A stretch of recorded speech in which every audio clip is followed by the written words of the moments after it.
ಧಿಕ್ಕಾರ ಧಿಕ್ಕಾರ ಧಿಕ್ಕಾರ. ಯಾರು ಸರ್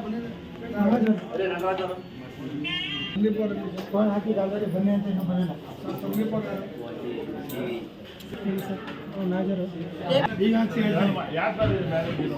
ಅವ್ರು ಕೆಲಸ ಮಾಡೋ ಸಿಸ್ಟಮ್ ಮ್ಯಾನೇಜರ್ಸ್ ಇದ್ದಾರೆ.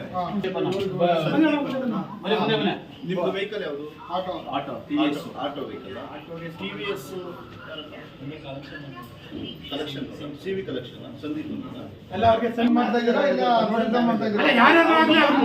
ರೀತಿ ಕಲ್ತಿಲ್ವಾ ನೀವು? ಹಂಗೆ ಇದ್ಮೇಲೆ ಬ್ಯಾಂಕ್ ಯಾಕೆ ತಗೊಂಡ್ರೆ? ಸಂವಿಧಾನದ ಬಗ್ಗೆ ವಿರುದ್ಧವಾಗಿ ಮಾತಾಡೋ ಬಡ್ಡಿ ಆಯ್ತಲ್ಲ, ಯಾಕೆ ತಗೊಂಡಿದ್ದು ಬ್ಯಾಂಕ್ ನೀವು? ಬ್ಯಾಂಕ್ ಬಿಟ್ಟು ಆಟೋ ಡ್ರೈವರ್ ಅಂದ್ರೆ ಬಿಟ್ಟು ಬಿಟ್ಟಿದ್ದೀರಾ? ಒಂದು ನಿಮಿಷ ಹೇಳ್ತಾರೆ ಸಂವಿಧಾನ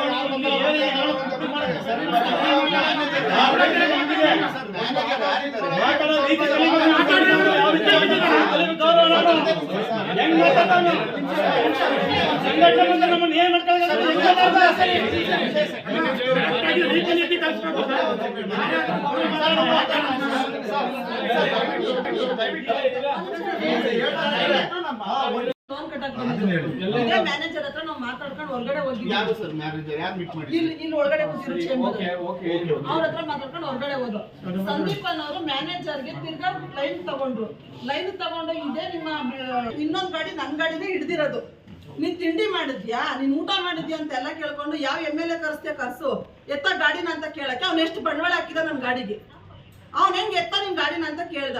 ಅವ್ನ ID ಇಲ್ದೇನೆ, ಪ್ರೂಫ್ ಏನು ಇಲ್ದೇನೆ ಗಾಡಿ ತಗೊಂಡಾಗ ಹೆಂಗ್ ಸೀಸ್ ಮಾಡ್ದ, ಸೀಸ್ ಲೇಟು ಅವ್ನು ಯಾಕೆ ಕೊಡ್ಲಿಲ್ಲ, ಗಾಡಿ ತಗೊಂಡಾಗ ಹೆಂಗ್ ಶಡ್ಗ ಹಾಕ್ತ, ಅವ್ನು ಶಡ್ಗ ಹಾಕಿದ್ಮೇಲೆ ಅವ್ನು ಯಾಕೆ ನಮ್ಗೆ ಇಷ್ಟು ನನಗೆ 8,000 ರೂಪಾಯಿ ಕಟ್ಬೇಕಂತ.